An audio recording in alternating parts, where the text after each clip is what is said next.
2070 ஆண்டிற்குள் net zero carbon உமிழ்வு என்ற மாபெரும் இலக்கை நோக்கி பயணிக்கும் இந்தியா தனது 1.4 லட்சம் கிலோமீட்டர் தேசிய நெடுஞ்சாலைகள் மற்றும் 99,000 கிலோமீட்டர் ரயில் வழித்தடங்களை வெறும் போக்குவரத்துக்காக மட்டுமின்றி மின்சாரத்தை உற்பத்தி செய்யும் கேந்திரங்களாக மாற்ற திட்டமிட்டுள்ளது.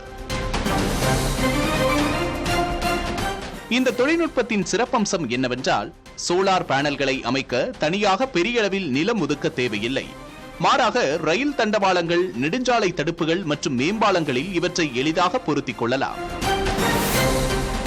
நெதர்லாந்து, சுவிட்சர்லாந்து போன்ற ஐரோப்பிய நாடுகளில் ஏற்கனவே நடைமுறையில் உள்ள இந்த திட்டம் தற்போது இந்தியாவிலும் டெல்லி மெட்ரோ, நமோ பாரத் நெட்வொர்க் மற்றும் வாரணாசியில் உள்ள ரயில்வே தடங்களில் முன்னோட்டமாக சோதிக்கப்பட்டு வருகின்றது.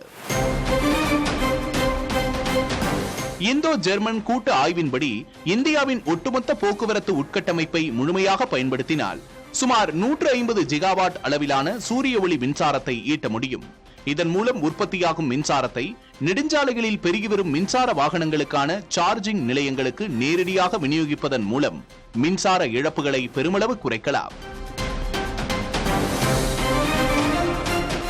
இந்த திட்டத்திற்கான ஆரம்பகட்ட கட்டமைப்பு செலவுகள் சற்று அதிகமாக இருந்தாலும் நிலம் கையகப்படுத்துவதற்கான செலவு மிச்சமாவதால் இது ஒரு சிறந்த மாற்று திட்டமாகவே பார்க்கப்படுகிறது.